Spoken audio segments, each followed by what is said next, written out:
nombre es José Ramón González, soy de Miguel Turra, soy profesor de historia y de ciudad. Y bueno, pues soy presidente de la Asociación Malas Tardes, un festival que se ha creado en Miguel Turra ya hace un tiempo y que, bueno, pues entre las actividades que llevamos de dinamización, pues una de ellas es hacer unas rutas historiadas en torno pues a la proximidad, al ambiente del campo de Calatrava y de los lugares pues, más afectados, ¿no? Entonces, bueno, pues ese es un poco el objetivo que tenemos, poner en valor la historia común, acercársela a la gente en un lenguaje divulgativo, pero a la misma vez científico, y que la gente tome conciencia del patrimonio histórico y cultural existente donde estamos y que no le damos importancia porque lo vemos como la cosa más natural del mundo. Eso es algo que nos dedicamos. La ruta de 8 kilómetros. Bueno, de 8 kilómetros, depende también del día, jugaremos con ello, pero sí es dentro de intramurallas de la ciudad.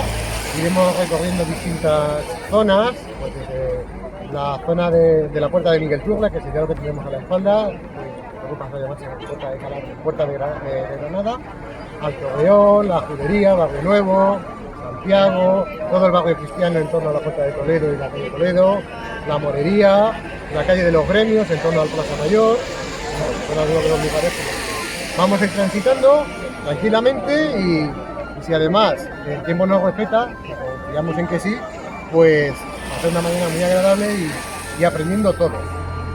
Una forma de conocer nuestro patrimonio más. Pues sí, nosotros que, como bien sabéis, siempre ha habido un amor-odio entre Miguel Turra y Ciudad Real, pues nos hemos querido adelantar desde nuestra asociación en torno al 50 aniversario del Ayuntamiento de Ciudad y bueno, hemos querido hacer esta ruta pues abierta a los socios y a todo aquel que al contrario de lo que nos han contado muchas veces, pues sí que tenía unos tratos y unos vínculos muy importantes con las villas del Clavero, en este caso Miguel Turra, y con la propia Orden de Calatrava, ya que en el antiguo convento de Santo Domingo, pues el maestre de la Orden, Telle Girón, junto con las autoridades de Ciudad Real, juraron lealtad a Isabel la Católica en el proceso de la Guerra Civil. O sea que la Orden se reunió en las casas de Calatrava para hacerlo conjuntamente con la ciudad. O sea que ha sido siempre un discurrir pues, de relación entre gente de un sitio y de otro, y de puertas abiertas. Malas tardes. Bueno, pues la Asociación Malas Tardes se dedica, pues, en primer lugar, a poner en valor el patrimonio que tenemos, tanto natural como cultural, a divulgarlo, a hacer llamadas de atención a las administraciones, a las asociaciones, sobre la necesidad de protegerlo y ponerlo en valor, a acercarle a distintas generaciones, tanto los más mayores, más pequeños, trabajar esa interrelación en torno a la etnografía, a las tradiciones, a la música, al patrimonio en general, en mayúsculas. Una actividad que, como vemos, está congregando a gente de todas las edades. Sí, esto es una de las cosas que más nos gusta desde la asociación, porque hemos desarrollado distintas actividades y es de todas las edades, de todas las condiciones, de todos los lugares, y eso a nosotros pues, nos hace muy feliz y que la gente conviva sin relaciones y que trabajemos por el bien común. Es uno de los objetivos fundamentales del proyecto. Muchísimas gracias por disfrutar. Muchas gracias a vosotros y vamos a ver si nos acompaña el tiempo.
a intentar hacer siempre una media luna, porque para escuchar y para evitar un poco también el ruido ambiental, pues nos va mejor, ¿vale? Bueno, pues estamos cumpliendo lo que decía el cartel anunciador de que la Orden de Calatrava pues llegaba al corazón de la Villa del Rey. Es decir, los de Miguel Turla en gran cantidad, también hay gente de Ciudad Real, de otros sitios, pero hemos entrado por la puerta de Miguel Turla, que luego la van a llamar puerta de Granada, que es esta de aquí. Por eso toda esa zona del barrio de Los Ángeles tradicionalmente se ha llamado barrio de Churriego, que era el acceso normal de la gente de Miguel Turla. Miguel Turla llegaba a Ciudad Real por dos vías.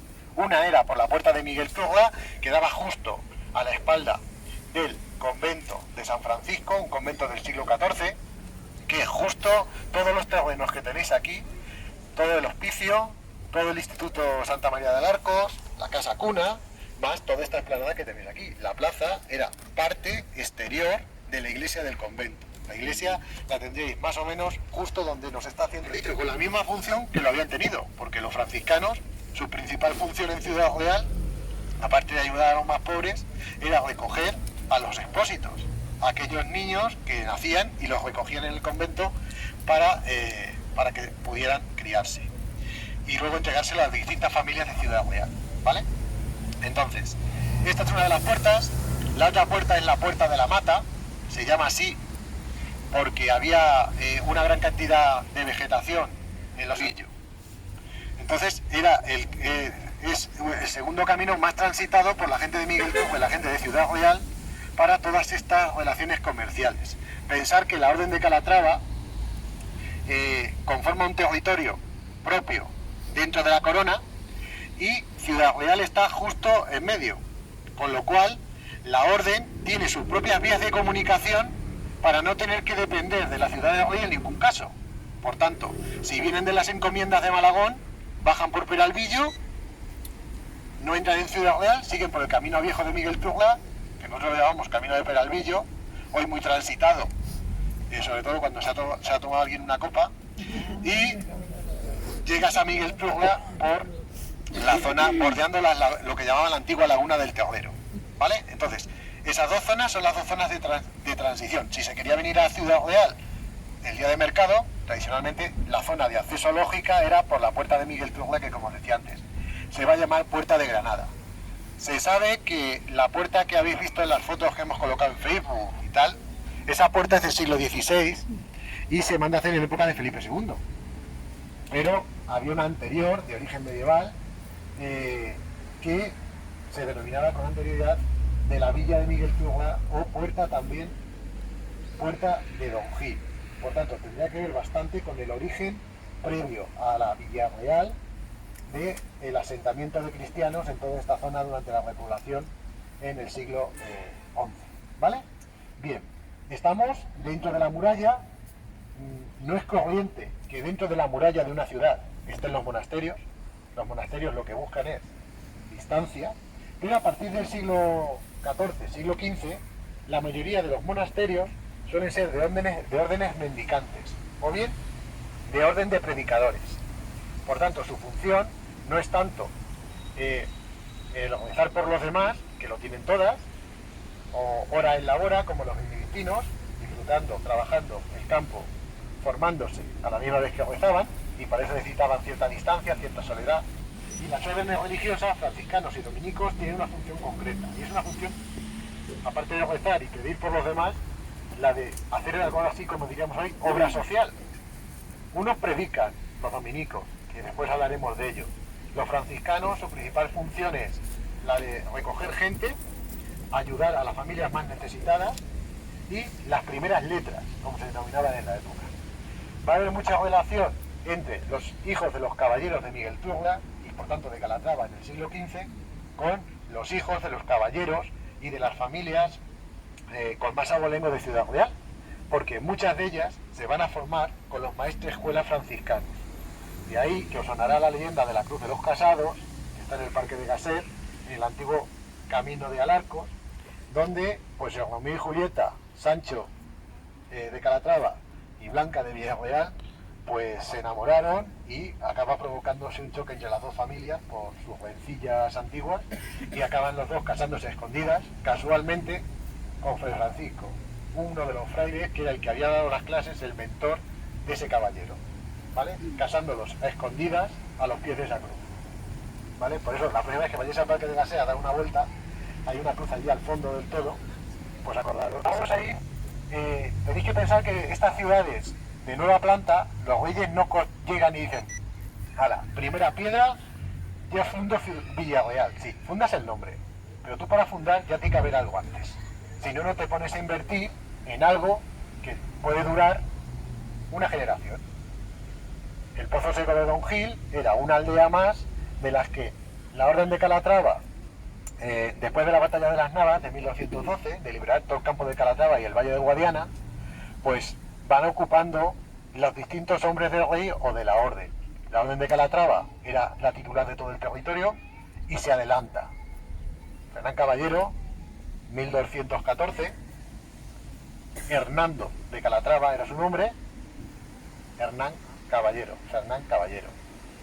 Pez Albillo, 1218, la aldea de Pedro, el Pozo Seco de Don Gil, Concepción Real, Miguel Turla, un tal Miguel, ¿no? O sea, si os dais cuenta, eran poco originales, sino que le daban la concesión a un caballero y ese caballero se encargaba de ser algo así, como todos los que habéis visto las películas del oeste, que tienes a uno que monta la caravana y se lo lleva a la gente a un sitio concreto a sentarse.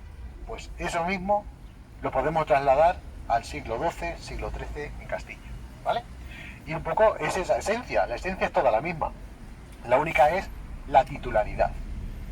Vamos a movernos dentro de la muralla, pero no quiero que penséis que la ciudad era pues, una abarrotado de casas, no es Toledo, que es la idea que todos tenemos cuando llegas a una ciudad, llegas a Toledo y dices, casas hasta los mismos bordes de las murallas.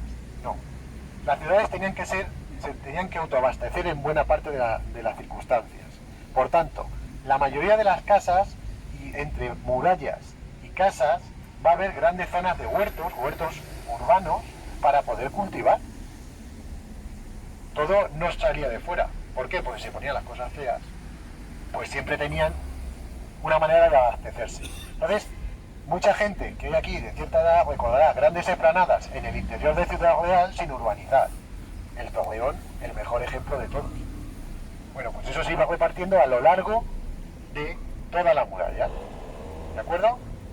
Bueno, vamos a ir para el Alcázar y a partir de ahí, pues, seguimos explicando. ¿Vale? Si alguien tiene alguna duda, alguna cuestión, pues que lo diga. Mirad, venga, el Alcázar se conforma porque aprovecha parte del lienzo de la muralla, que sería buena parte de lo que es la ronda, hasta llegar justo al centro de menores, al antiguo centro de menores, y enmarcaba hasta parte del interior de justo los bordes con la calle de la Mata. Cuando pensamos en un alcázar, todos tenemos mitificada la idea del alcázar del de Toledo o el de Segovia. Y bueno, realmente este alcázar, que no queda nada, a excepción del arco del Torreón, pues este alcázar es muy parecido al de Guadalajara. Tienen la misma estructura. Son alcázares antiguos, son alcázares del siglo XIII, que se caracterizan por lo siguiente. Tienen una amplia zona, una parte administrativa, diríamos, es decir, la parte noble, donde vive el corregidor, el representante del rey, la lugartenencia, el cuerpo de alguaciles. Por eso todavía en las corridas de toros salen saliendo dos señores montados a caballo, son los antiguos alguaciles, eran las fuerzas cívicas, eran los municipales, vamos a ponerlo ahí entre comillas, de la época, y también se encontraban pues cuestiones administrativas, por ejemplo, el registro o lo que llamaban el baúl de privilegios. Sabéis que a cada villa, a cada ciudad, los reyes van renovándole sus privilegios, bien los reyes, bien las órdenes militares, bien sus señores feudales, o bien el alto clero del que eran señores de vasallos. Esos grandes baúles, o esas llamadas arcas de madera, son unas arcas gigantescas, con tres llaves que tenían los dos miembros del regimiento de la villa, es decir, la tenían dos testigos que eran neutrales, no eran ni caballeros ni eran pecheros, o sea, ni eran nobles, ni eran de clase baja. Cada uno tenía una de esas llaves y una tercera que tenía el corregidor o el justicia mayor. De tal manera que esa documentación era algo así como las escrituras. Las escrituras de propiedad que podamos tener en nuestras casas, que sabéis que las tenemos pues con cuidado, con conocimiento, sabiendo dónde las tenemos, por si nos las reclaman o si hay que vender algo, las ciudades también tenían que cuidar con mucho cuidado esa documentación, porque es que no había copia. Había dos, la del rey o la del noble y la de la ciudad. Si te quedabas sin la escritura, te quedabas sin los derechos que te concedían en esa escritura.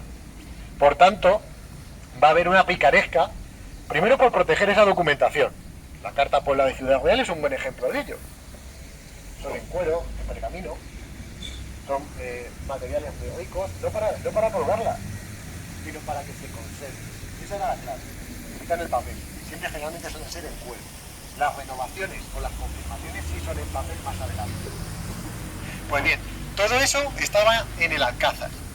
En el Alcázar también estaban lo que llamaban las cuadras reales.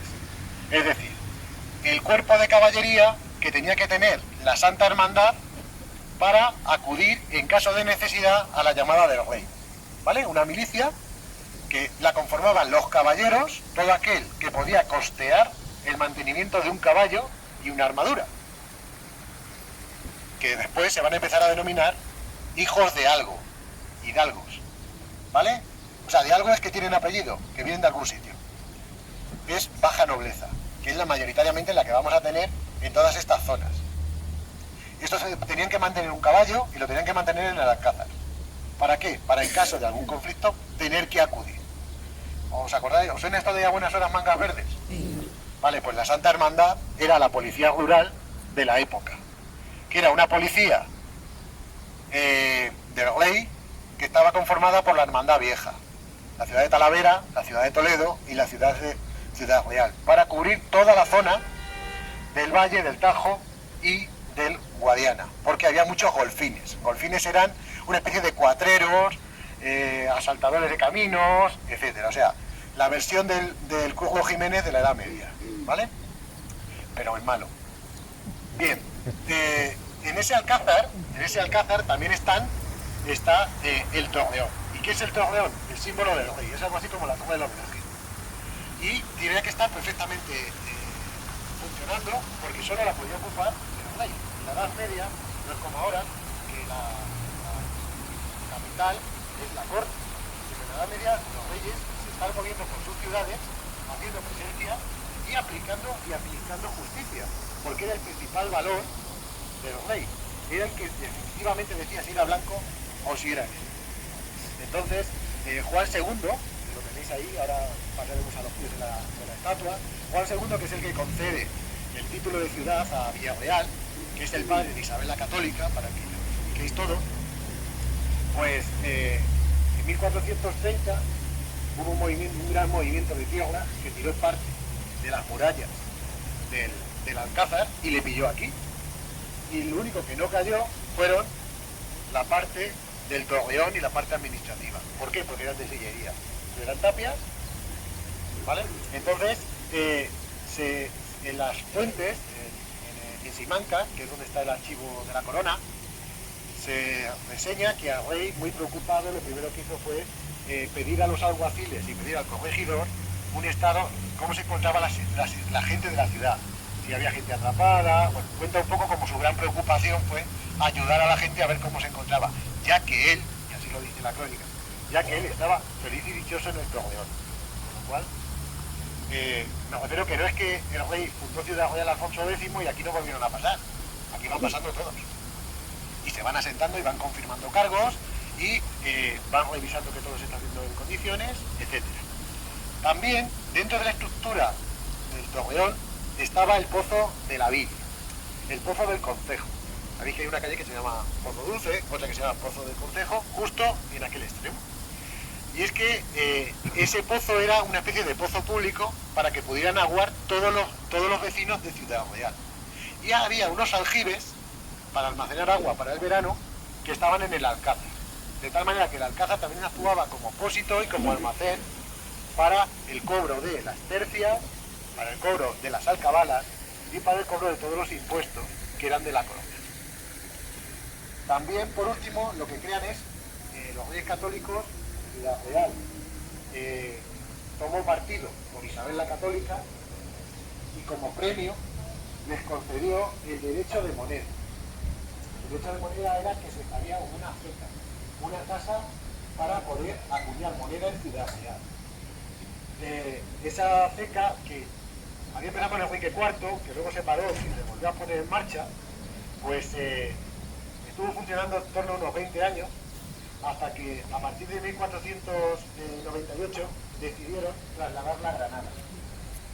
Tengo que decir que a todos nos encanta Granada, pero la gente que sea de Ciudad Real, si alguien tiene la culpa de que Ciudad Real no fuera más, se llamó Conquista de Granada. Porque aquí van a tener la fábrica de moneda y se la van a llevar, aquí van a tener el Tribunal de la Inquisición para todos los asuntos del sur del Tajo, se lo van a llevar, la Chancillería, el Tribunal Supremo, también se va a sentar en el Torreón de Ciudad Real y lo van a acabar quitando en 1502, con lo cual, y todo se va a Granada.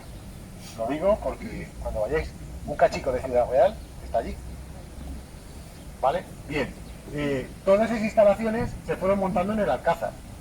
Y el Alcázar va a llegar un momento dado en el que, pues debido al paso del tiempo y sobre todo al terremoto de 1755, el terremoto de Lisboa, va a quedar muy muy dañado. Las fotos que hay, las fotos más antiguas que hay, es que se conserva ese arco con algunos trozos de lienzo a los lados, pero en una zona de asueto, una zona de abandono, una zona donde se tiraba la basura, donde se tenía ganado, donde había incluso en los llamados sótanos abovedados, que eran los antiguos almacenes, pues en muchos lados era un lugar donde vivía gente pues en unas condiciones sociales muy complicadas y que también, por buena parte de la Constitución del siglo XIX y del siglo XX, pues se concentró en toda esta zona. Hoy habéis visto que cambio, se nota que hay buena sustancia de la realeño abajo, mirad qué árboles más hermosos, se ha mejorado un poco esto, se ha ido mejorando la cosa. Ahora solo nos falta pues que el Ayuntamiento de Ciudad Real pues se meta con intentar sacar y poner en valor lo poco que queda de este alcázar para que no se nos olvide, porque entre las lanzas, bueno, vamos a imaginar que son lanzas en vez de cañas, ¿eh? Y la chapa, bueno, pues está muy decorada, pues, pues se pierde bastante de lo que es importante que la gente no se olvide lo que esto era. Y ya digo, si vais a Guadalajara, que allí todavía conservan el Torreón y toda la zona de muralla y enmarcada, pues cuando vayáis, pensad que era muy parecido al que había aquí. El Torreón se extiende prácticamente hasta más de la mitad de la zona de marcha, como se decía antiguamente, y la calle La Mata. ¿Por qué? Porque es el barrio de la judería. Y los judíos son siervos únicamente del rey. ¿Qué quiere decir eso? Que en caso de que se pongan las cosas feas, que se pusieron muchas veces, y más adelante lo contaré, la única salvación que tenían era la de huir y meterse dentro del alcázar, porque asaltar el alcázar era como asaltar al mismísimo rey. Con lo cual, pues, digamos que era algo así como, el delito era de lesa majestad. O sea, algo así como intentar cargarte al propio rey. ¿Vale? Bueno, vamos a ir a los pies de Juan II, que os cuente unas cositas y vamos a ir para la judería. ¿Vale? Fijaros lo que tiene que ver el urbanismo, ¿no? Todos estos terrenos eran del ayuntamiento porque eran los del antiguo Alcázar, por eso tenéis aquí el instituto, ¿vale? Tenéis toda la zona de jardinería, etcétera. No es casualidad. Bien, estamos a los pies de Juan II y tengo que decir que es una de las estatuas que a mí personalmente me parecen muy interesantes y que pasan más desapercibidas en Ciudad Real. Porque aparte que la entendemos todo el mundo, eso también tiene mucho que ver, es que Juan II en sí es un desconocido. Toda la fama se la llevó Isabel la Católica. Ah, que también. Pero Juan II va a ser el rey Trastámara que más va a fortalecer el papel de la corona. Él va a ser un rey débil, ojo, pero va a intentar fortalecer el papel de la corona. ¿Por qué? Porque la nobleza va a intentar aprovecharse de él desde que era pequeño. Este hombre nace en una circunstancia muy complicada y es que su padre, Enrique III, el doliente, que os acordaréis que fue el libro que le regaló la reina Leticia en la pedida de mano, va a coger el de muy débil.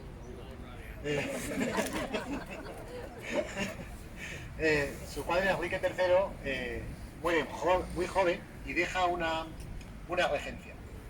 Y las regencias en esa época eran muy complicadas, porque tenían que dejar a 12 hombres al frente del rey y un niño pequeño ser el que tenía el sello del rey. Imaginaros lo fácil que es de manipular eso. Bueno, este hombre tuvo que sufrir que su tío, Fernando de Antequera, el rey de Aragón, hiciera lo que quisiera y que intentara quitarlo del medio en un par de ocasiones para poner a sus hijos. Sus hijos son Juan de Aragón, Alfonso V el Magnánimo, que son los que fundan Villanueva de los Infantes. O sea, os haréis una idea. El maestre de la Orden de Santiago era primo hermano del rey. Un poquito más, con un poquito de suerte, una diarrea a tiempo o un cuchillo mal puesto, heredas. Este hombre estuvo todavía asustado. Pero es que además de pequeño, entre los que estaban en el Consejo de Regencia, unos se lo llevaban para acá, otros se lo llevaban para allá. O sea, este era el juguete. La prueba es que a Ciudad Real le van a dar el título de ciudad por ir a ayudar al rey, por ir a salvar al rey. En 1420, Juan II estaba huyendo desde Ávila hacia Toledo. Y tuvieron que ir a ayudarlo, ir a salvarlo, las milicias de las ciudades de Toledo, de Talavera, de Ciudad Real, de Cuenca, más gente de la Orden de Calatrava. Ir a ayudarlo porque los magnates, o sea, la nobleza titulada, estaban intentando, Álvaro de Luna, no sé si os suena, intentaban controlar, él y el Marqués de Villena, todo el control político de Castilla. Y lo mejor que venía era un PNP. La prueba es que lo salvaron las milicias que os he dicho con anterioridad, y él, como premio, lo primero que hace es venir a Ciudad Real, conceder el título de ciudad a Ciudad Real. ¿Con qué objetivo? En aquella época había un organismo que se llamaban las Cortes. En las Cortes había tres cuerpos: nobleza, clero y ciudades. El rey, si se respaldaba con las ciudades, siempre tenía, entre comillas, la mayoría. A la hora de que no, es que tendréis que tomar una decisión importante para el rey. Objetivo: contra más ciudades haga, más representantes tengo en Cortes. Ciudad Real no llegó a estrenar sus representantes en Corte, aunque fue ciudad, por los avatares de la historia, por la guerra civil entre Isabel la Católica y Juana la Beltraneja. Pero Juan II siempre le tuvo un especial cariño a su ciudad. La prueba es que estuvo aquí en varias ocasiones impartiendo justicia y renovando todas las concesiones que habían hecho desde Alfonso X el Sabio. Entre ellas una muy importante. Y es que la Orden de Calatrava siempre había reclamado como que el Pozo Seco de Don Gil pertenecía a lo que era la concesión que Sancho III hizo en el siglo XII a la Orden. Entonces siempre estaba ese pleito abierto. Él confirmó que la ciudad era del rey y que como tal ya se había indemnizado a la Orden de Calatrava dándole al día del rey. ¿Vale? Por eso lo del nombre. Eso no va a quitar que no haya intentos posteriores de que la Orden de Calatrava intente hacerse con Ciudad Real como posterior un poquito más adelante. Bien, Juan II es el padre de Enrique IV de Castilla, el padre de la Beltraneja, y va a tenerse que enfrentar Juan II y Enrique IV después a la nobleza en la batalla de Olmedo. La batalla de Olmedo será un choque muy importante en el que se va a jugar el fiel de la balanza. El padre la va a ganar, la primera, y va a lograr hacer lo que quiera, y lo que quiere es que él le obligaron a casarse con su prima hermana, la hija del rey de Aragón, la rica hembra se la denominaba en la época, con la que tuvo Enrique IV, Enrique de Trastámara, pero enviudó y él decidió cambiar las coordenadas. Él quería huir de su familia, de sus primos, los de Aragón, y decide casarse con una reina portuguesa. Y esa reina portuguesa, Isabel de Portugal, será la madre de el infante Alfonso y de Isabel la Católica. de ahí que luego haya un pleito entre hermanos por quién herede, ¿vale? Entonces, este hombre al final de su vida va a lograr tener un reino más fuerte en lo económico. Castilla será la potencia económica lanera de Europa, algo así como ahora quien tiene el petróleo, para que os hagáis una idea, pero con una nobleza levantisca y que se estaba intentando levantar constantemente. Había logrado erradicar la vieja nobleza, cortándole la cabeza a Álvaro de Luna, por ejemplo, y digamos que ese fantasma le va a estar persiguiendo en los últimos años de su vida. Si vais a la Catedral de Toledo, junto en la girola, en la parte del fondo hay un gran sepulcro, que es el de este hombre, el de Álvaro de Luna, que era maestre de la Orden de Santiago, y él va a estar pidiendo perdón a su familia por haberlo ejecutado, más que nada por intentar atraerse al Marqués de Villena. De aquí para adelante os va a sonar un montón Marqués de Villena. Telle Girón, un apellido que lo tenéis que marcar a fuego porque va a condicionar la vida política castellana durante toda la segunda mitad del siglo XV y principios del siglo XVI. Le llamaban el quitarreyes. Lo mismo ponía un rey que quitaba otro. ¿Habéis visto Juego de Tronos, no? Bueno, pues hay figuras que están cogiendo de distintas historias medievales de distintos países y hay un tal Matarreyes, ¿no? Vale, asociarlo. Luego investiguéis un poco de su vida a ver si tiene algo que tiene algunos paralelismos. Bien, estamos en la zona del Aldarver del Torreón. Y aprovecho porque está Juan II montado a caballo. Y es que una vez al año había que hacer una fiesta en Ciudad Real, que era comprobar que la ciudad estaba preparada para acudir al llamamiento del rey. Y todo el que tenía, o era noble, o tenía un poder adquisitivo alto, tenía que aparecer aquí perfectamente uniformado, con su coraza, con su caballo, con sus armas, y formar y hacer una especie de desfile que el rey presidía de vez en cuando, que es el origen de que ahora haya actos en las academias militares y vaya el rey a entregar los diplomas. Viene de ahí, viene de la Edad Media, y tenían que hacer este gran aldarve. ¿Qué pasa? Que había mucha gente que esto era un momento de aparentar socialmente. O sea, si pintabas algo en la ciudad, pues ya con tu caballo. Y si tenías que aparentar y pintabas algo menos, ¿qué hacías? Alquilarlo. ¿Vale?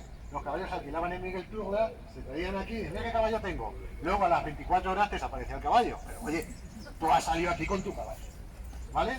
La prueba es que cuando la Orden de Calatrava conquista Ciudad Real en 1476 y el padre de Hernán Pérez de Pulgar, que era el capitán de las tropas de Ciudad Real, llama a esa gente a que acuda a las armas, acudieron el 25%. O sea que era más aparentar de lo que realmente había. ¿Vale? Bueno, vamos para la judería. Muy breve, por no estar cortando aquí el tráfico, dos cosas. Estamos en la calle de la Mata, al fondo de la calle, justo donde tenemos la llamada Plaza de los Infantes de la Cerda, que todo el mundo conoce como la Plaza del Pendón. ¿Vale? Se llama el Pendón por lo siguiente, no penséis mal, sino que las puertas, la puerta de la Mata estaba justo ahí. Además, metida siempre para adentro, el codo, porque a la hora de protegerlas es mejor. Y tenían un pendón esculpido, los símbolos del rey, y por eso se llama Plaza o la gente le decimos la Plaza del Pendón. ¿Vale? A mitad de la calle, en toda esta zona que tenéis aquí, calle de la Mata, hacia la Puerta de Toledo, hacia la iglesia de Santiago, todo esto es la judería. Y la judería de Ciudad Real fue muy importante en el siglo XV, a principios del siglo XV, alcanzó cerca de 2000 personas, estaban muy vinculadas al barrio sefardita de Toledo, estaban muy emparentados porque controlaban buena parte de toda la cuestión prestamista y cobro de alcabalas y de tercias reales, eran algo así como, se quedaban con el cobro de la recaudación de impuestos, ¿vale? Entonces, es una zona muy rica, muy grande, también con sus huertos, pero tiene una característica concreta, y es que si os habéis dado cuenta, la calle de la Mata es recta. Y una calle medieval no suele ser recta, a no ser que tenga una muralla. Y es que toda la judería estaba enmarcada por una muralla, a su vez interior, que no se les dejaba a los judíos poder transitar libremente por las partes de la ciudad que quisieran, sino que había unos horarios establecidos. Era un sistema que viene de origen musulmán que es que a su vez los barrios tienen su propia muralla y su propio cierre. Una seguridad sobre otra seguridad. ¿Vale? Por un lado, y luego en el siglo XIV y XV eso cambia y dice, bueno, estos son un poquillo los apestados, vamos a ponerlos aparte, que no conviene que se nos mezclen. ¿Vale? ¿Qué pasa? Pues que en 1391 se produce un progromo. Y un progromo es algo así como cuando nos cabreamos y hay una crisis muy grande, la culpa la tienen aquellos. Y vamos todo el mundo a pegarle fuego y a matar a los judíos. De tal manera que, oye, como son los que mataron al Señor, pues está justificado. Esa es la mentalidad un poco de la época, aunque hago un poco de broma, pero el origen viene de ahí. ¿Qué pasa? Que si no eras judío, no te mataban. ¿Quién quiere bautizarse? Lo primero. Se bautizaban, pero luego a escondidas seguían manteniendo la fe de sus padres, la fe de Moisés. Entonces, toda esta zona, de facto, se van a convertir, pero bajo cuerda, no. Por tanto, va a surgir una diferenciación social. El cristiano viejo y el cristiano nuevo. El cristiano viejo es de fiar porque por sus 4 líneas corre sangre cristiana. Y el nuevo, con cuidado, que no nos fiamos, que lo mismo está cruzando los dedos cuando se está convirtiendo. Pagaron justos por pecadores mucho, como os he dicho.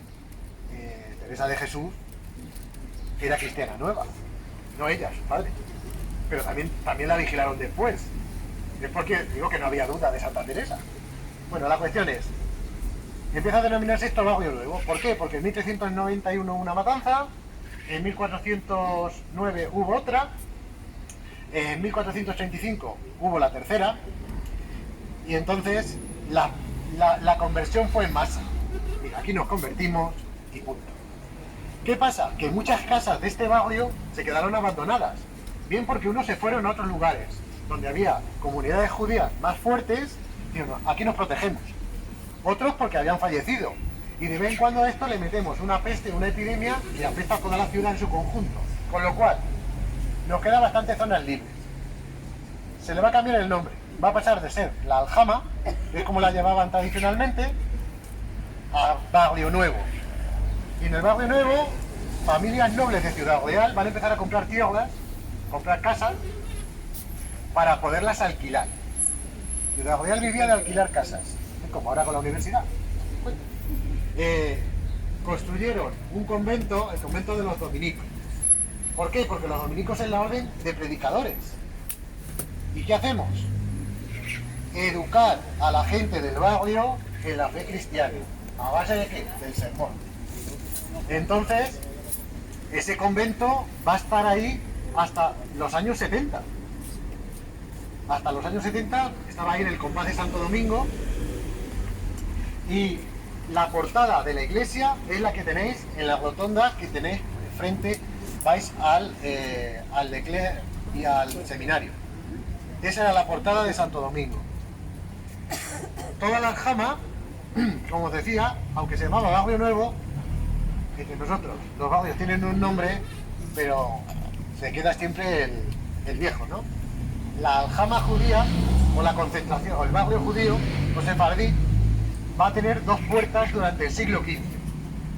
Una que va a dar a la muralla, al osario. El osario está en la calle, en la zona de la Puerta de la Mata. No se podían enterrar en sagrado, se tenían que enterrar fuera de la ciudad. Y otra puerta que es por la que vamos a pasar, que es justo la que está al lado del palacio, de la casa palacio de los Condes de la Cañada. ¿Vale? Por eso es una calle tan estrecha y que llama la atención con todas estas que son de nueva planta. ¿Vale? Al ir reurbanizando todo esto. Esa puerta se abría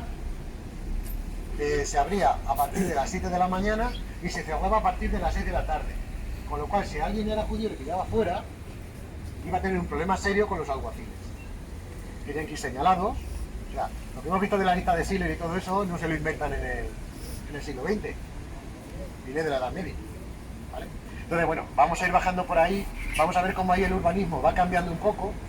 Y vamos a pasar por algunas calles que daban al corazón del barrio judío, que era en torno a la esquina de la calle Libertad, calle Lirio, donde estaba la Aljama Mayor, que era la sinagoga mayor, para que lo entendamos, que el arco lo podéis contemplar en el Museo Arqueológico Provincial, junto con algunas casas de la gente más noble del momento, que hay otro arco que está dentro del rectorado.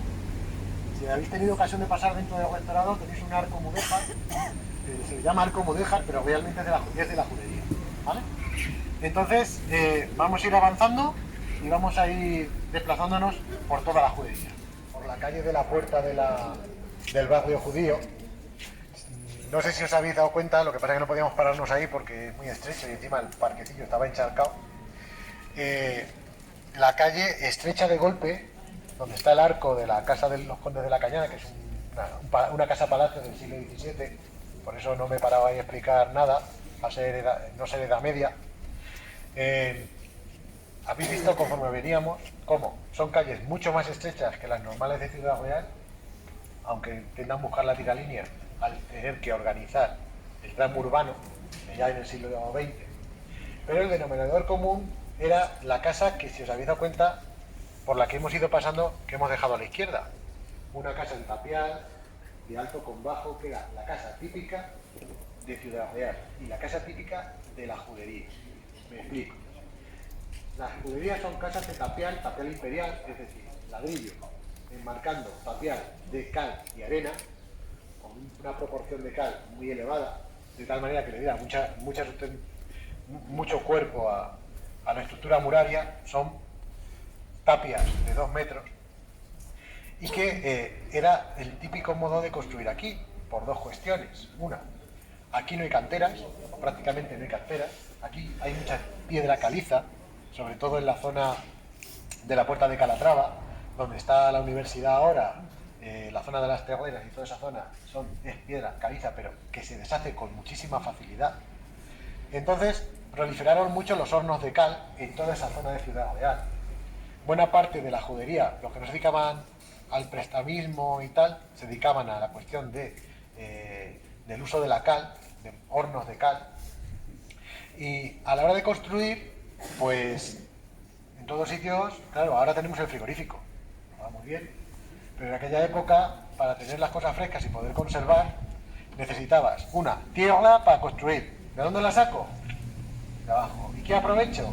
Que el hueco que he dejado, hago lo que en los pueblos se llama cueva y que realmente es un sótano, para poder conservar las cosas, para poder tener agua, para poder tener animales. Pensar que en las ciudades no es como en los pueblos, que aunque Ciudad Real era algo así como un pueblo grande, ¿vale? Y no lo digo con cuestión peyorativa, lo digo en positivo. Va a haber casas que solamente van a poder tener, pues, ese almacén, ese lugar de conservación o esos animales en esa cueva, en esos sótanos. ¿Qué pasa? Que a la hora de construir, todas las casas llevan su cueva, su sótano, llevan una planta o dos.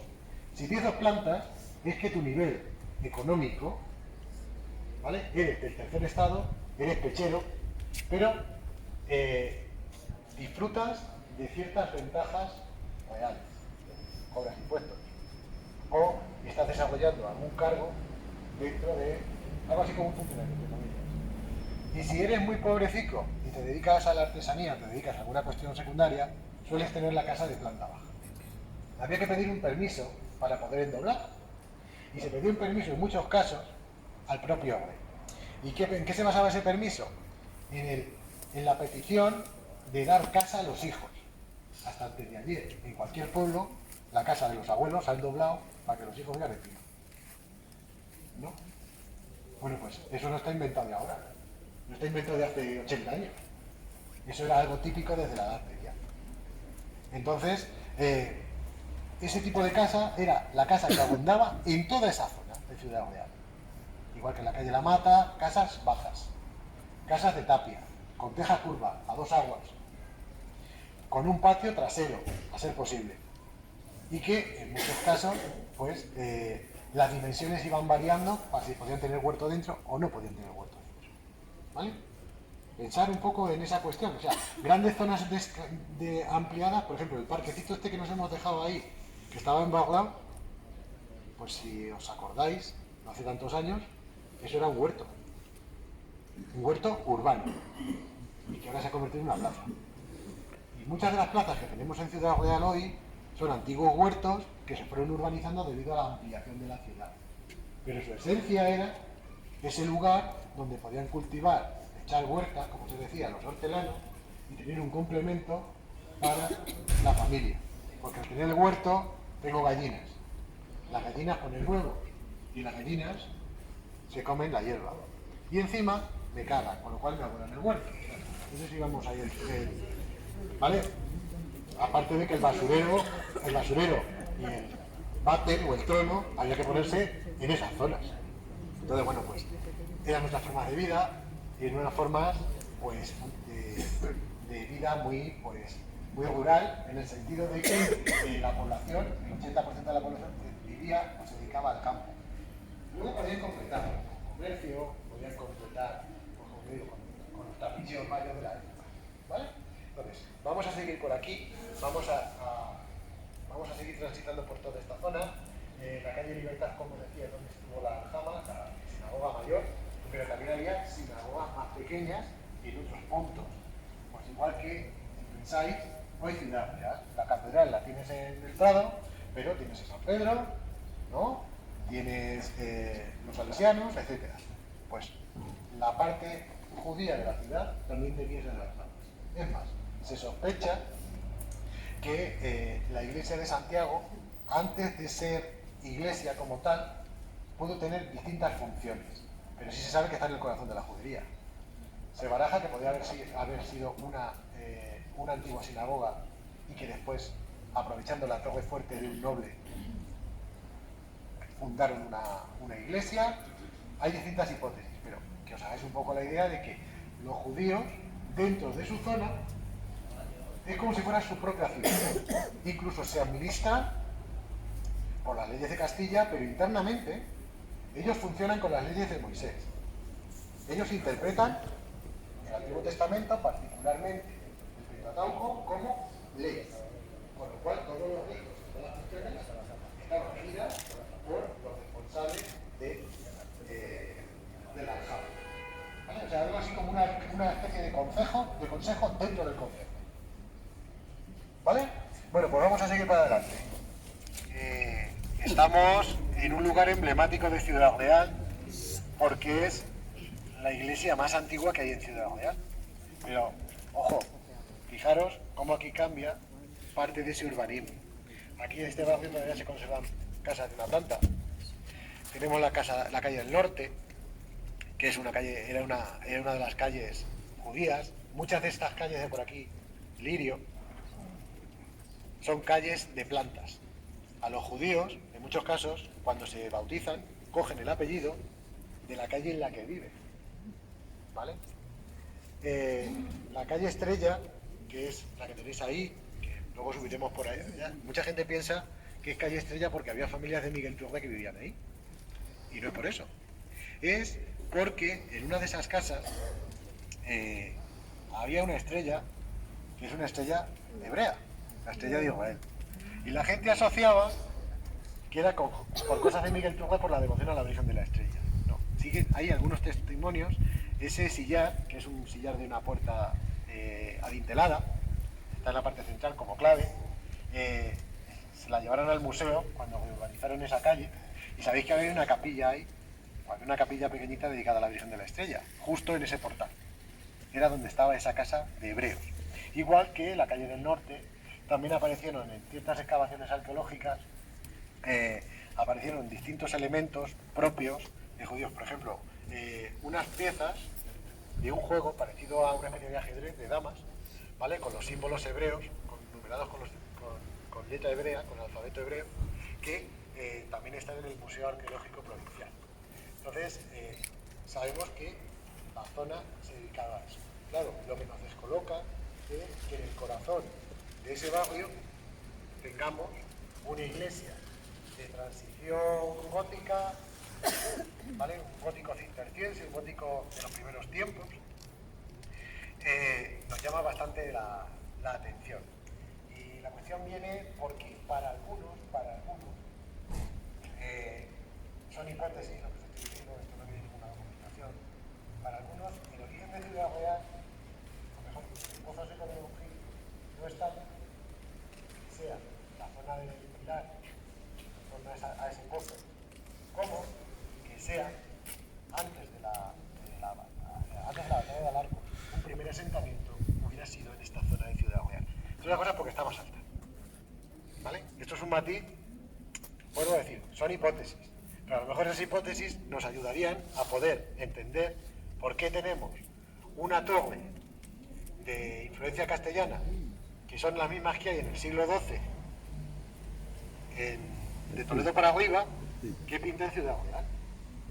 Porque nos llama un poco, nos chirría un poquito la atención. Pero bueno, tenemos un pequeño tesoro que es esta iglesia.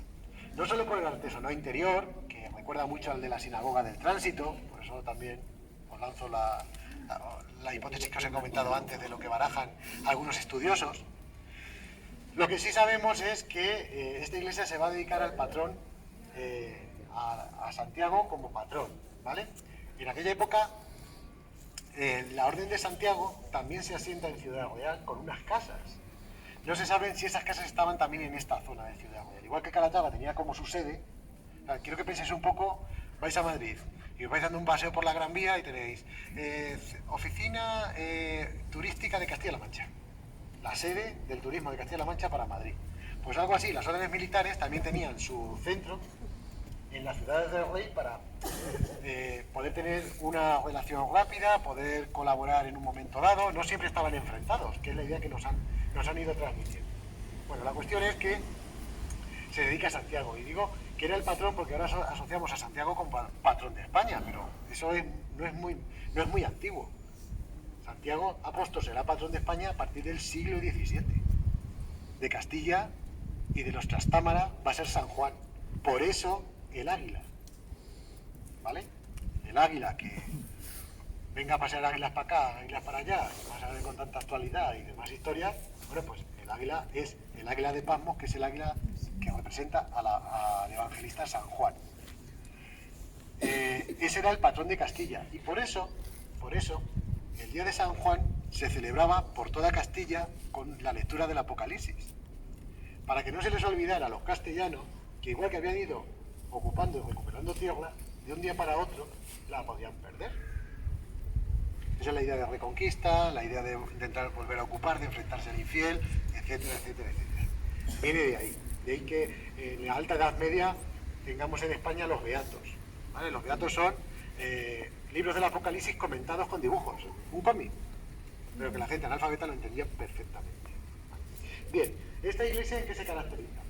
Pues se caracteriza básicamente porque es una iglesia de planta basilical, de 3 naves. La nave central es un poquito más alta. Lo que pasa es que ese proyecto no se acabó de desarrollar, sino que vosotros pasáis dentro y lo que veis es una nave central con 2 laterales, con unos grandes pilares compuestos, pero en un primer momento parecía, por lo que se vio en las excavaciones arqueológicas de la parte de detrás, como que iba a ser más grande. ¿Por qué lo pararon? Sospechamos que será lo de siempre. Falta de presupuesto y las circunstancias complicadas. Vemos que tienen elementos típicos que podéis encontrar en buena parte de, si viajáis a toda la zona que se conquista en el siglo XI. Es decir, vamos a Sigüenza, vamos a Segovia, vamos a Ávila, o en el siglo XIII, Úbeda, Baeza, y en Andalucía. Vemos ciertos elementos, por ejemplo, las ventanas geminadas con arcos apuntados, con influencia, originariamente tendrían que llevar un tipo de vidriera. Las saeteras, que son estos ventanucos que tenéis aquí, estrechos, que tienen más una función defensiva que otra cosa. ¿Vale? Y entonces, por eso hablamos de lo de casa fuerte o torre fuerte. La torre significa nobleza, y que en muchos casos se daba con bastante era habitual que en las mandas testamentarias de esos propietarios, sus casas, si eran unas casas nobles o grandes, pues lo que hacen es que las donan como iglesia. Hacen una fundación, con una obligación de que ellos se tienen que enterrar en esa iglesia, de tal manera que si tú estás enterrado en la iglesia, tu alma, tu espíritu se está beneficiando de todas las misas que se den ahí por la intercesión de los difuntos. ¿Vale? O sea que a la cosa pensaba para decir, oye, por si acaso no he echado bastante, pues ahora de muerto, pues todo el mundo viene aquí a rezar y algo me pilla a mí, ¿vale? Bien, es como lo mismo que la calle Altagracia. Sabéis que hemos pasado ahí al lado. Altagracia era justo la esquina de ese compás de Santo Domingo, de esa iglesia que os he dicho antes en la calle de la Mata. Porque la vocación del templo era Santa María de la Altagracia. ¿Vale? De ahí es de donde viene el nombre de la calle. Nombre que lo hemos visto toda la vida y lo hemos visto la cosa más normal del mundo, pero sin darnos cuenta que el significado, que el nombre de las calles, sí que tienen un origen y un simbolismo muy concreto, ¿vale? ¿Qué más deciros de la iglesia de Santiago? Bueno, pues aparte del artesonado, que sabéis que estuvo tapado cuando se pasó de moda, con una falsa bóveda, y que en una restauración se llevaron la gran sorpresa de encontrar ese artesonado de tipo mudéjar, para una iglesia. Están los escudos de distintos maestres, de órdenes militares, de los Casa Treviño, de los Valverde, de los Hernán Pérez, es decir, los caballeros, todos donaron en su momento, en el siglo XIV, siglo XV, esta iglesia estaba prácticamente acabada en el siglo XV, pero ese artesonado lo van a hacer maestros alarices judíos y musulmanes, musulmán converso. La prueba es, y una anécdota que os voy a contar, es que cuando empezaron a ver el artesonado y empezaron a intervenir para su recuperación, se dieron cuenta de dos cosas. Y es que en una viga hueca había dos cosas. Había un Corán metido dentro, y había unas monedas que eran unas monedas que utilizaban los hebreos a la hora de hacer las bodas. Algo así como el origen de las armas nuestras. Y estaban metidas en otra de las vigas. O sea, algo así como diciendo, bueno, vosotros vais a tener la iglesia, pero aquí vamos a quedar claro quién la ha hecho. ¿Vale? Una especie de cápsula del tiempo, podemos decir. Entonces, bueno, pues fue una gran sorpresa, se pudieron recuperar las pinturas, y es que ahora mismo están en restauración, están interviniendo en el templo, y no podemos pasar, pero solamente merece una visita. Solo es el gustazo de pasarte dentro, sentarte tranquilamente y poder estar viendo los detalles del tipo de vegetación que decora los pilares, el tipo de arranque de esa techumbre a dos aguas, etcétera. ¿Vale? ¿Alguna cuestión, alguna preguntilla, alguna cosa? Todo eso automáticamente va al archivo histórico provincial, al museo. Lo que pasa es que todo lo del museo no está expuesto. Pero que está todo, a ver, eso no está por ahí dando veletas. La gente que estamos comprometidos con el patrimonio, no penséis que estás excavando y dices, hay una moneda, me la llevo. No. La mueves, la registras, la guardas, y la prueba es que podéis ver, y ya aprovecho y hago una cuña, si vais a Madrid en estos meses, en el Museo Arqueológico Nacional, hay una exposición sobre orfebrería en Al-Ándalus. Y tenéis un dedal de coser de esparto, que era el tipo de estela que se ponía en los suelos, que se encontró en la campaña del 2001 en Calatrava la Vieja, que es almohade, perfectamente, además, con la oración encomendándose a Alá para hacer un buen trabajo, y con un tipo de decoración muy rica y muy bien planteada en bronce, ¿vale? En esa ocasión, esto es de mi tierra, ¿vale? Bueno, que digo que si alguien tiene alguna cuestión más, si no, si queréis vamos a hacer una cosa. Ahora después vamos a hacer una foto, vamos a aprovechar que tenemos un arco medieval para hacer una foto que luego la pongamos en Facebook para que la tengáis y que quiera que la coja, ¿vale?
A ver, parece una tontería, pero muchísima gente de Ciudad Real no sabe cómo la puerta de Torrejón.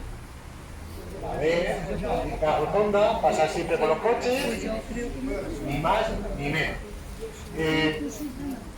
Estamos ante una puerta que, hombre, como todas las puertas de cualquier muralla, la muralla tiene partes de piedra, partes de tapial, pero las puertas siempre se hacen en piedra por una función básica.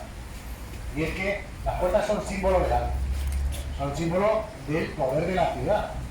Porque todo el que hacía este paso desde aquí hasta allí, tiene que llegar aquí y ahí pagarle a un señor el portal, el pago de puertas.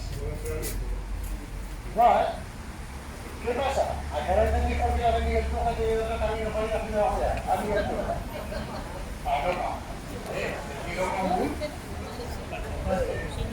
Luego que la digan luego. José Ramón, que eso existe ahora, cuando te pegas, en vez de irte por ahí, te vas por allí. Igual. Ahora nos quitamos semáforo, camino blanquillo. Bien, fijaos, esta puerta es la más monumental y la única que queda como tal. La manda a construir Alfonso X el Sabio, pero la acaba su hijo, Sancho IV, Sancho el Bravo. Y viene un poco simbolizando el poder del rey, el camino real. El camino real es el que va de Córdoba a Toledo, o de Toledo a Córdoba. Y lo que hacen es, intentan modificar la vía de comunicación medieval. Y es que el rey, para ir de una ciudad suya a otra suya, tenía que atravesar una tierra que era la de la Orden de Calatrava, que sí, directamente es del rey, pero eran los calatravos. El camino lo controlaba la orden y por tanto la autovía de pago, entre comillas, era de la orden. ¿Por qué? Porque todos los rebaños que bajaban de la zona por la transhumancia, de la zona de los valles de Segovia y de Ávila hacia los invernaderos en el valle de Alcudia, ¿vale? Alcobar del Campo, Cañonarados, toda esa zona, pues bajaban por toda la zona, cruzaban del Albillo y lo que hacían era desviarse dirección al Cornal de Calatrava. Lo de Cornal no es casualidad. Ahora cuando vamos por la autovía y pasamos por Valdepeñas o por Manzanares, hay unos lugares grandes para la gente que se está desplazando hacia el sur, que puedan ahí quedarse, ¿verdad? Pues lo del Cornal, su función era esa. Era un lugar donde esperaban, donde se sujetaban esos ganados para poder entrar conjuntamente. ¿Qué hacía la orden? No te los paso por Ciudad Real porque si no pagas. Y la orden y Ciudad Real lo que va a intentar con la orden, cuando se enfrenta a ella, durante la minoría de edad de Alfonso XI, la llamada batalla de Malas Tardes y demás, que os sonará, pues es intentar hacerse no solo con el derecho de leñar, o sea, tener leña para poderse calentar, que es la atalaya, que originariamente era término municipal de Miguel Turra, la atalaya de Bencasar, sino quedarse con la vía de comunicación por el que bajaba todo ese ganado. ¿Qué es lo que van a hacer Ciudad Real? Construir Puente Nolaya. Puente Nolaya lo que busca es desviar tráfico comercial hacia aquí. La cuestión es que al final, después de Malas Tardes, después de que Alfonso XI llega al poder, Miguel Turra ya se porta bien, la Orden de Calatrava ya se porta bien, se le da las estrellas de plata que están en su escudo por el detalle de la milicia de Miguel Turra y de Calatrava en la batalla del Salado, en Algeciras. Se hace una especie de acuerdo, de entendimiento. Entendimiento es que la aldea despoblada de Peralvillo, que también aspiraba ahí a Ciudad Real, iba a pasar con daños y perjuicios, como sería en la época, al concejo de Miguel Turra. Y le va a dar permiso para tener doble vía. Doble vía es que hay dos caminos. Uno, el que va por la colada del volcán, que se le llama, la zona de las Cabezuelas, directamente, para no tener que atravesar el término de Ciudad Real en ningún caso, y que el ganado también se pueda desviar por ahí. Por eso hay un cordel de la Mesta muy importante que baja Miguel Turra por ese lugar. ¿Vale? Ciudad Real pilla la parte que le corresponda de la zona de las casas, Valverde, su zona de influencia, pero hay una especie de status quo de entendimiento. Dentro de eso, de que luego es un momento de celebrar las cosas, porque hay una cosa que es muy llamativa, y es que en agosto aquí se celebra la Virgen del Prado, ¿no? Bueno, pues la gente de Miguel Truga tenían por costumbre comprarse una sandía y venir al Prado a ver a la Virgen y a comérsela. Que tiene narices venir a partir de alguna sandía, pues se ha dicho. Bueno, eso ya son cuestiones técnicas. Es más, que es que incluso le preguntáis a gente muy mayor y te va a decir qué es lo que hacían el día de la Virgen del Prado. Gente de Miguel Truga, ¿eh? O sea, que me imagino que no hay ese choque que siempre nos han pintado de buenos y malos y que se atacan. No. Los churreros venían a conquistar mozas de Ciudad Real y a los mozos de Ciudad Real les sentaba muy mal. Ese era el cantar. Digo, ¿dónde está Antonio? Antonio, luego a ver si te pasó lo del cantar, que no te veo. Va por ahí los tiros. Ciertos piques que se tiraban, pero bueno, lo normal. Bien, ¿qué tenemos que decir de la puerta de Toledo? Es una puerta extraña, rara. Lo normal de las puertas medievales es que estén en codo, porque tiene una función defensiva. ¿Para qué? Para el caso de que haya una carga de caballería, no te se filtren. Se ve que cuando se construye Ciudad Real ya no hay una amenaza de ataque musulmán, ni de ningún choque en plena reconquista. Es una puerta puramente para cobrar impuestos. Pero eso no quita que en caso de un conflicto, de un choque, poder cerrarla. ¿Cómo se cierra la puerta? Con dos sistemas. Uno, veis que tenéis ahí los negativos de los bordes de la puerta de Madrid. ¿Vale? Tenemos una primera puerta y luego tenemos el siguiente sistema de seguridad, que es el rastrillo, que es justo esta zona que tenéis. Además, veis la luz arriba, porque el rastrillo se quedaba fuera cuando estaba levantado, por las noches se clavaba. El rastrillo más las puertas. ¿Vale? Estas puertas se abrían a partir de un horario concreto, concretamente al alba, en torno a las 7 de la mañana, 6:30, 7, y se cerraban con la caída de la luz, de tal manera que por las noches, a partir de las 6, 7 en invierno, esto estaba clavado. No había tráfico. Es más, la prueba es que en Peralvillo había una venta en la que gente que venía desde Toledo y se le hacía tarde, para no quedarse aquí en las puertas, se quedaban allí y entraban al día siguiente temprano. ¿Vale? Entonces, estas puertas las tenéis igual en Toledo, las tenéis igual en Ávila. Son puertas, ya os digo, ¿qué tiene extraño esta puerta? Pues que retoman el arco, un arco de origen musulmán, pero que no es musulmán, sino que está inspirado en el arco de armadura visigodo. Y es que sabéis que antes de los musulmanes esto formaba parte del reino visigodo, la Oretania, ¿vale? Con lo cual aquí utilizan alarices era como se llamaban a los albañiles. En árabe aparecen las partidas de Alfonso X el Sabio, que eran muy buenos constructores, eran muy buenos albañiles. Entonces van a inspirarse en ese arco de herradura, ¿vale? Pero con una apertura con forma de... No diré, que no me sale el nombre ahora. Bueno, me vendrá, no os preocupéis. Lo que actúa es como una especie de no de dintel, sino de modillón. Modillón es el arranque, ¿vale?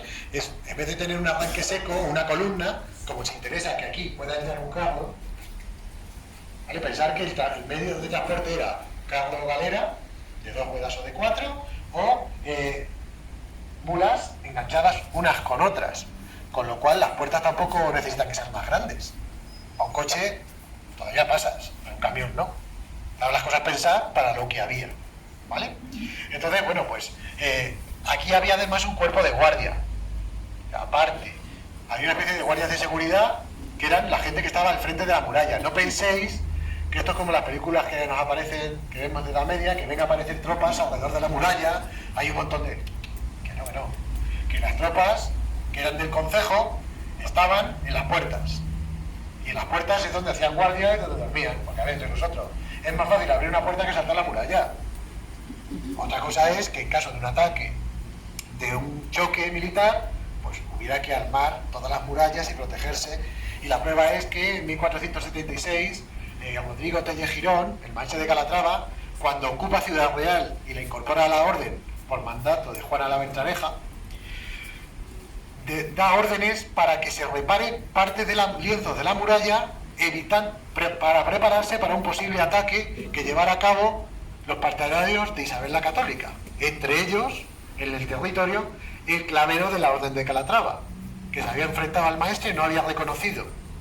El maestre de Calatrava era sobrino del marqués de Villena, y el clavero, que será el último maestre, después será Fernando el Católico, no va a aceptar esa autoridad y se va a ir con Isabel la Católica.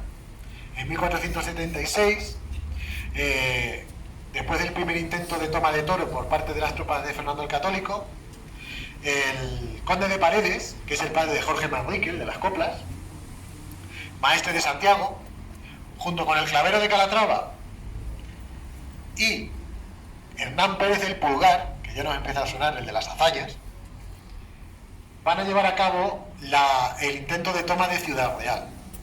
La toma de Ciudad Real no va a ser por la Puerta de Toledo, porque es la más fuerte, la mejor vigilada, sino que va a ser por un doble amago.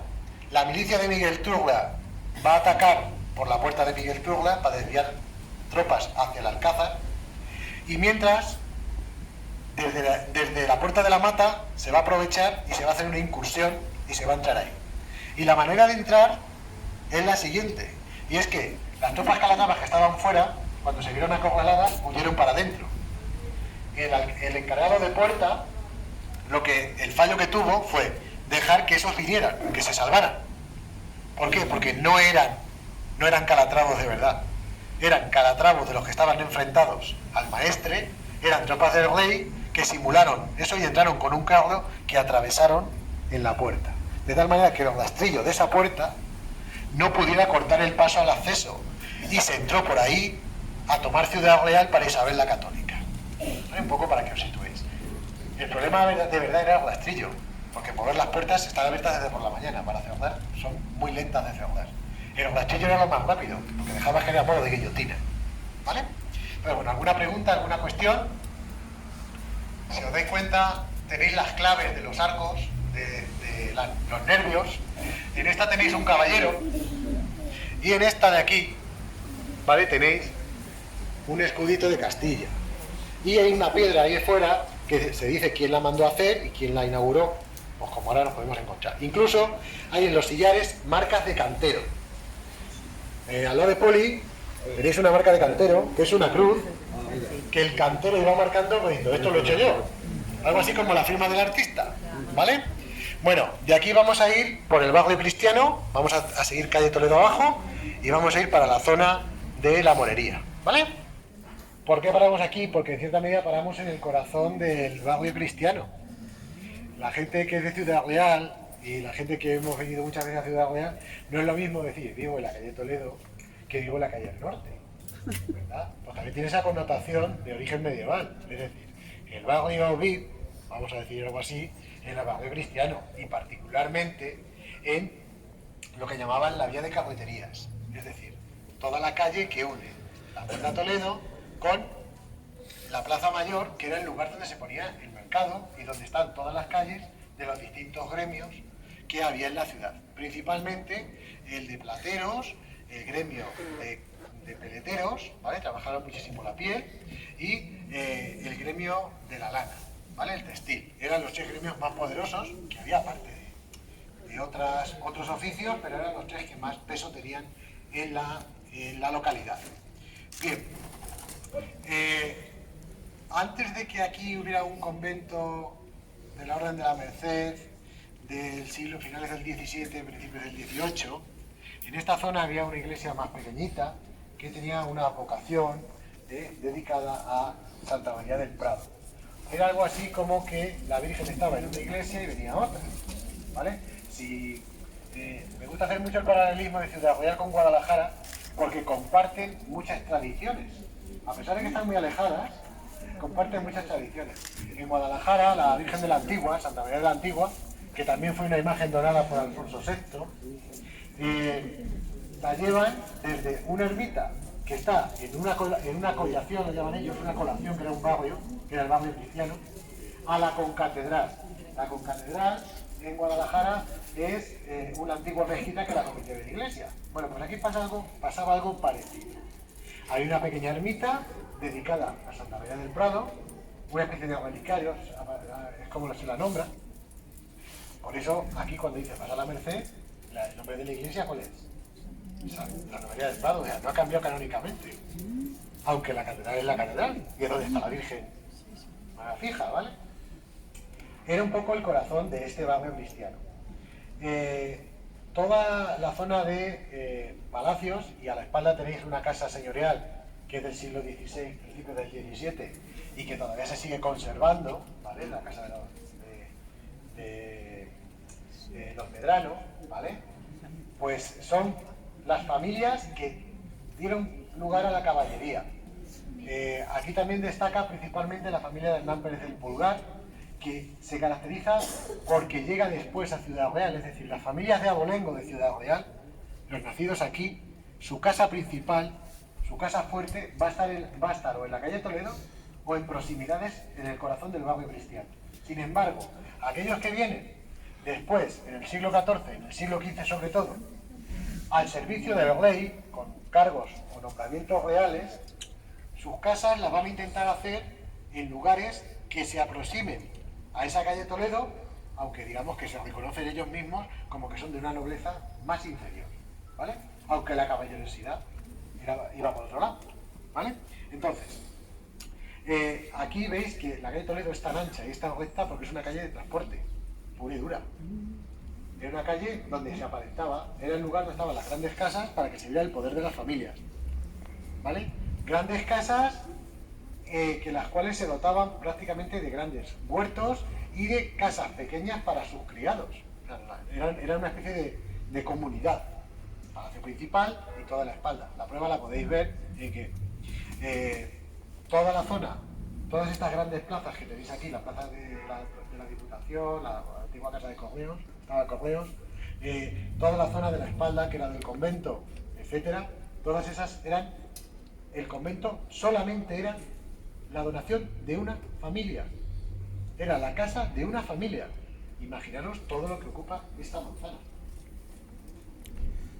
Imaginaros que hay 12 familias que son los regidores de la villa, son las 12 familias más poderosas. En la calle de la Paloma, donde está la delegación de la Junta de Comunidades, está el Palacio de las Cabezas que le decía la gente. En el siglo XVI esta calle, digamos, se va como a alargar por la calle de la Paloma a unir con la línea del Alcázar, ¿vale? Que era la parte de autoridad del poder. O sea, veis que hay todo un tramo que se unifica. Es buscar el prestigio, ni más ni menos. Se buscan las calles de prestigio y las calles de poder. Un noble no vive en la Plaza Mayor, porque es un lugar donde están los artesanos. Y los artesanos son pecheros, pagan impuestos, y el noble no. Y eso solo lo llamaban derechos de sangre, y lo llevaban a rajatabla, no se mezclaban, ¿vale?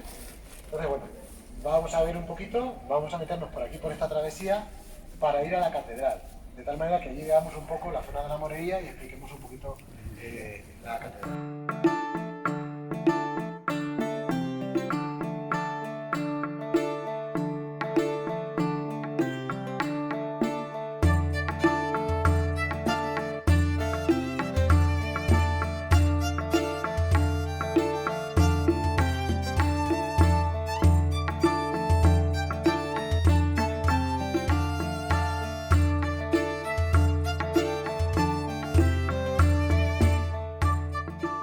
Bueno, a ver,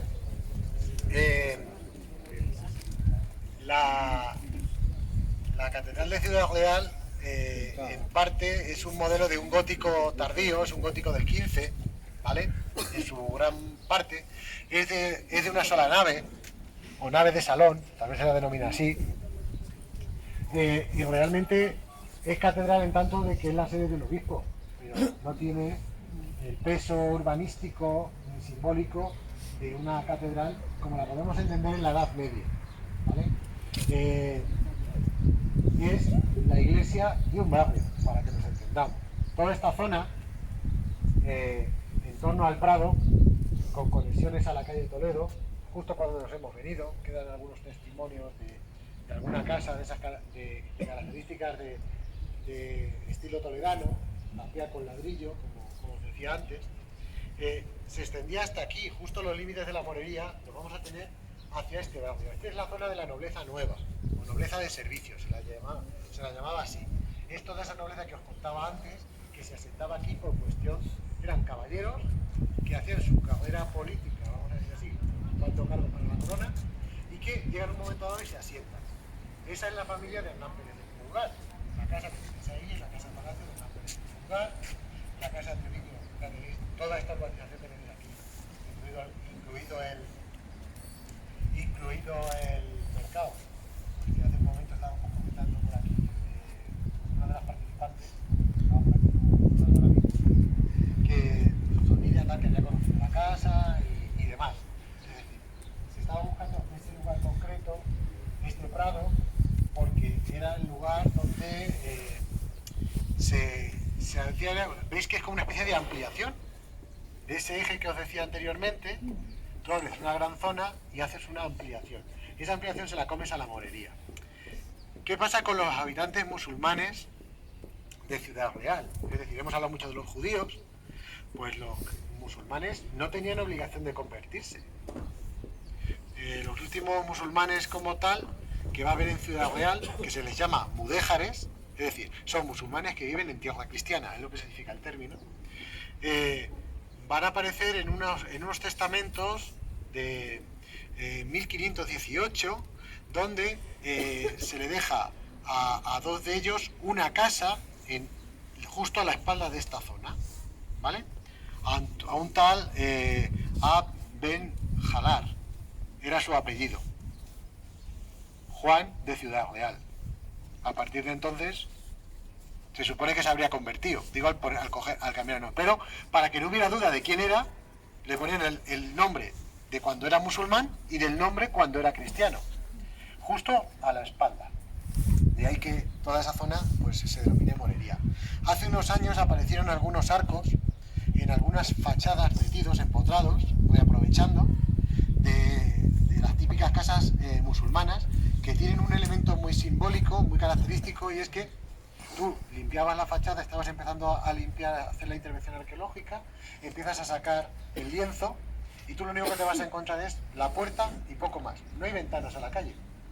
Las casas musulmanas principalmente se van a caracterizar porque se vive de dentro, o sea, de fuera para adentro, en torno a un patio, ¿vale? En torno a unas celosías, en el mejor de los casos, si es una casa con cierto peso, y hacia la calle no se vive. Y es más, en las calles lo que suele haber es algún tipo de negocio o alguna casa de negocio que gestiona el hombre de la familia, en el mejor de los casos, ¿vale? Entonces, bueno, algunos restos de esas fachadas, tanto ahí en torno a la calle Lentejuela, conforme bajas de la calle Lentejuela para calle Morería, ¿vale? Ahí aparecieron algunos restos de esos, que también aparecieron cipos. Cipo, que os sonará una marca de mecheros, ¿verdad? Vale, pues cipo es la tumba musulmana, que es una especie de rollo, ¿vale? Redondo, cilíndrico, con esta altura, que se ponía justo en la cabecera de la tumba. También aparecieron justo en toda esa zona del Carlos Eraña, y abriéndose para la zona del Almanzor, ¿vale? También aparecieron algunos, simplemente en un arreglo de calle, o sea, lo típico de vamos a cambiar un desagüe y nos sale ahí el cipo porque se utilizaba para rellenar, ¿vale? Algunos tenéis también en el museo, en el almacén del museo arqueológico. Y bueno, pues la gran característica de Santa María del Prado, de la catedral, como bien os decía, va a ser catedral a partir de 1875, o sea, muy tarde. Por eso no tiene ese peso de Toledo, de León, de Segovia, ¿vale? O de Sevilla. Se sabe también que durante un periodo de tiempo, al principio de la ciudad, en las proximidades, pudo haber estado la mezquita principal de los musulmanes de la ciudad, ¿vale? Era muy dado el reaprovechamiento de cuando se cambiaba, de cambiar el edificio, cambiarle el nombre de una mezquita y ponérselo de Santa María, una manera de bendecirla, ¿vale? Vuelvo a decir, son hipótesis que se barajan y por algunos restos arqueológicos que aparecieron justo en esta zona, ¿vale? Como si fueran parte de ese edificio anterior. El edificio tal como lo veis forma parte del siglo XV con ampliaciones en el siglo XVI, ¿vale? Es muy sobrio, es una iglesia sobria y que se va a caracterizar básicamente por los grandes contrafuertes que tiene, ya en transición del gótico al renacimiento, ¿vale? La prueba es que podéis ver que no es corriente ese tipo de machón, ¿vale? Como podéis ver ahí justo en la parte del coro, en la parte de la Puerta del Perdón, que tenéis ahí marcado. Toda esta parte es posterior, esto es del siglo XIX, ¿vale? Por eso cuesta más trabajo entenderlo bien. La parte de detrás sí que nos permite poder ver eso. ¿Alzo más? Vale, pues decirlo.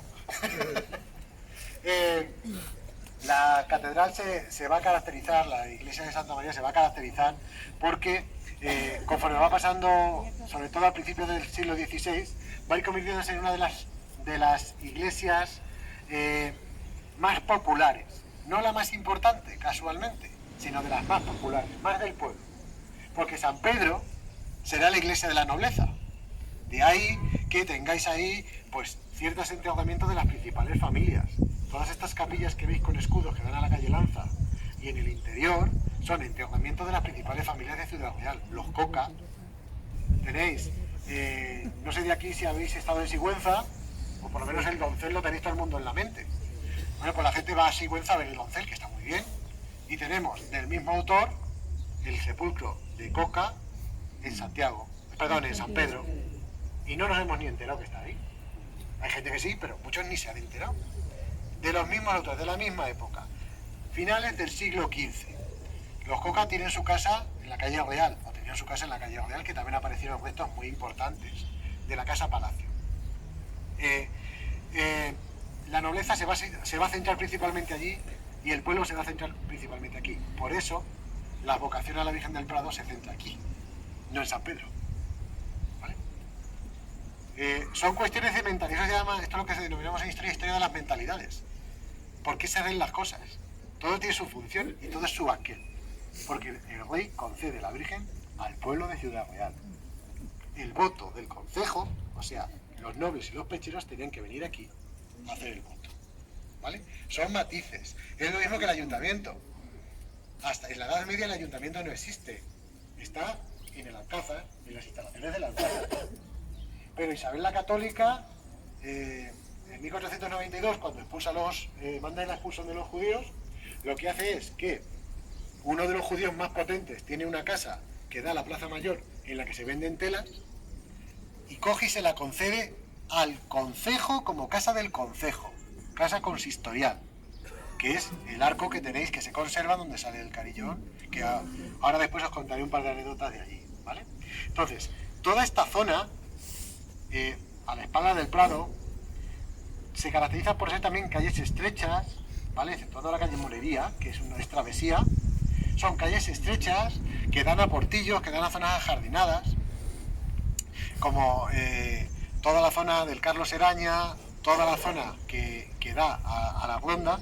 Ahí tenías algunas puertas que eran portillos, puertas más pequeñas que se utilizaban para los vecinos de esa zona no tener que dar la vuelta entera. Y en muchos casos se utilizaba para el contrabando. Así no pago en la puerta, ¿vale? Las aduanas no las ahogamos, estaba todo inventado, ¿vale? Bueno, pues algunos restos también aparecen. Entonces, cada vez que se hace alguna obra, por eso los ayuntamientos asfaltan una capa encima de otra e intentan escarbar poco, porque luego sale muy caro.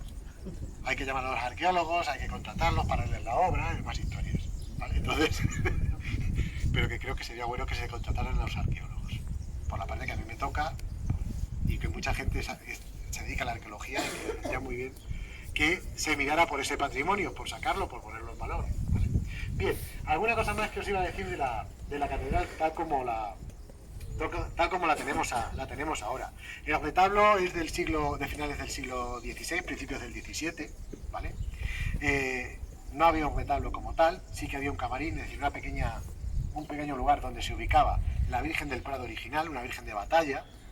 Son unas vírgenes portátiles que llevan los reyes antes de que se llevaran a cabo el enfrentamiento. Son vírgenes que encima llevan doble sistema, porque es la talla y en muchos casos actúan como sagrario.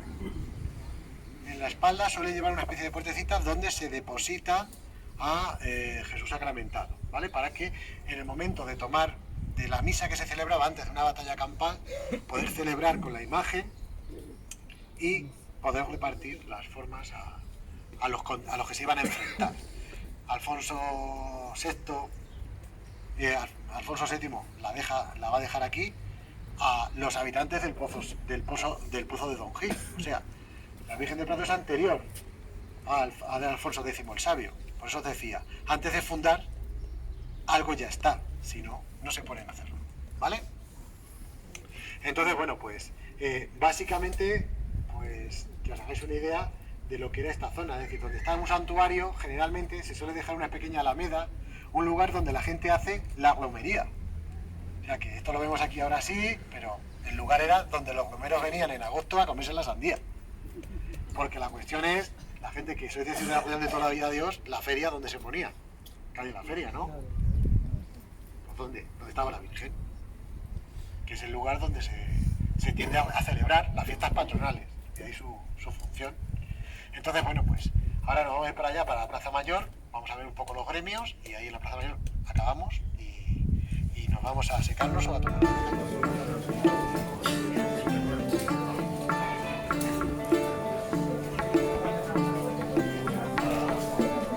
Aquí hay sitio, podéis meter para esto.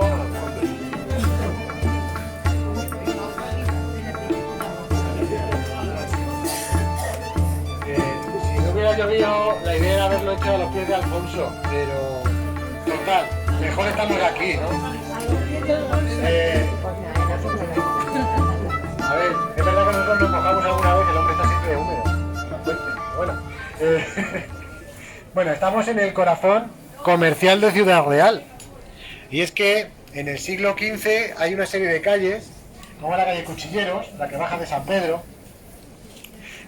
como son la calle de la Feria, la calle Postas, toda esta zona, que era la zona donde se instalaban cada uno de los gremios, particularmente las casas de la carnicería, que es el origen de la carnicería. Y es que en aquella época el matadero era la ciudad, y las carnes de la ciudad se vendían a través de la carnicería, que pagaban impuestos. Ese impuesto se llamaba la sisa, ¿vale? ¿Quién no ha sisado a alguien en su casa? En este libro de regalo que tiene la ciudad. Pues sisar era que aquí estaban los pesos y las medidas que se utilizaban para la venta de productos. Estaban también la banca. La banca eran las mesas, zonas porticadas, donde cambiaban moneda. Para medir, pues fines. ¿Vale? O lo que ahora vamos al banco a cambiar moneda, ¿no? Pues en aquella época tenías a gente dedicada a eso. Principalmente a los judíos. Ya os digo dónde estaba el banco más antiguo de Ciudad Real. El antiguo ayuntamiento, que era la casa del judío. ¿Vale? Bien, ¿veis cómo está porticado? Pues imaginaos la plaza porticada más o menos así, no exactamente cuadrada, sino abriéndose más para un lado, adaptándose al terreno. Van las calles laterales, donde van a ir vendiendo. La calle de la Paloma se va a caracterizar básicamente porque el gremio de los textil, gremio de la lana, de los tintoreros, va a tener mucho peso en esa zona. Aquí en la misma plaza, pues entonces montar feria no es como entendemos ahora, sino la feria es un lugar donde se compra y se vende. Lo que hace la Diputación cuando... Pues la feria tienes parte de divertimento, pero tienes parte de comercio. Y el centro era esta ciudad. El mercadillo, que hemos heredado ahora los sábados, pues tradicionalmente también se hacía en Ciudad Real, pero se hacía justo en la Plaza Mayor. Era el lugar habilitado, la infraestructura urbanística habilitada para poder llevar a cabo todas esas operaciones económicas y comerciales. Os decía, destaca el gremio de cuchillero. La fama la tiene las navajas de Albacete, ¿no? Pues en el siglo XV las navajas que se hacían en Ciudad Real y los puñales eran muy demandados. Los curtidores. Los guantes de Ciudad Real se vendían en Lisboa. Hay documentación del siglo XVI y XVII en el que pieles de Ciudad Real, pieles que llamaban de cordero joven, se utilizaban para hacer un tipo de guante de comida económico y que estuvieron de moda y que se vendían en muchísimos sitios y particularmente en una vía comercial muy importante que era Ciudad Real, Badajoz, Lisboa.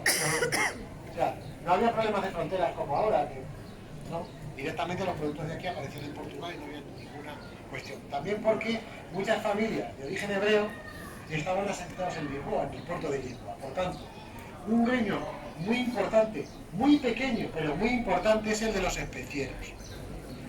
Las especies en aquella época, que hoy se utilizan para matanza, y que las vemos las cosas más corrientes del mundo, eran productos de lujo. Estaba en la misma calle que los plateros, y para que os hagáis una idea de la importancia. Que es justo la calle de la feria que baja para acá. Está la zapatería, están los bolsos, todo eso. Tenemos el tema de las sisas con las carnes y también de las medidas para los aceites. Donde se vendía el aceite, principalmente estaban también en unas casas que eran del concejo, del ayuntamiento, que era donde se comercializaba todo eso. Una especie de estanco, ¿vale? Y entre ellos el estanco del aguardiente. Hoy, si os paráis un poco a pensar, el tabaco, un cuño que por el gobierno de España labores el tabaco, en las bebidas alcohólicas con ciertos grados. Bueno, pues esos impuestos entonces eran impuestos del consumo que cobraba la corona, que se llamaba sisa. ¿Por qué? Porque tú ibas a por un litro de aceite, pero te daban 900 mililitros. Se perdían 100, ¿vale? Los lecheros lo saben bien, porque tenían un litro, ¿no? Y luego decían las mujeres, échame algo más. Yo no miro a nadie. Estaban sistemas que utilizaban las maneras de medir, ¿vale? Cajitas que utilizaban con distintos diámetros para que te fueran sirviendo la harina, el grano, el cereal, lo que hubiera, ¿vale? Muy típico y muy característico es que la Inquisición se asienta en Ciudad Real. El Tribunal de la Inquisición en Castilla, Torquemada, que funcionará y demás, la primera sede la tiene en Ciudad Real y la tiene en unas casas de la judería. ¿Por qué? Porque los primeros que quema son a 12 judíos, que eran los más ricos y los más poderosos. ¿Los quema dónde? Públicamente. En la plaza. Porque en la plaza es donde tú mandas el mensaje a que se quiere enterar. Es más, ¿dónde está el ayuntamiento? Hoy, en la plaza. Si quiere hablar la alcaldesa, ¿dónde habla? Desde el balcón. Me habéis pillado ya, ¿no? Bueno, pues la Inquisición en aquellos momentos, las ejecuciones sumarias, las de 1481, y después las de 1483, se llevan a cabo en la plaza de Ciudad Real, donde se hace el auto de fe. Unos que se queman físicamente, 3 concretamente, por perjuros. O sea, la Inquisición no te quemaba por ser judío. La Inquisición te quemaba porque tú decías que eras cristiano, pero no hacías lo que hacía un cristiano. ¿Vale? Ahora sé que no, a lo mejor ahora no vemos mucho la diferencia, pero en aquella época lo tenían muy claro. Y otros en efigie.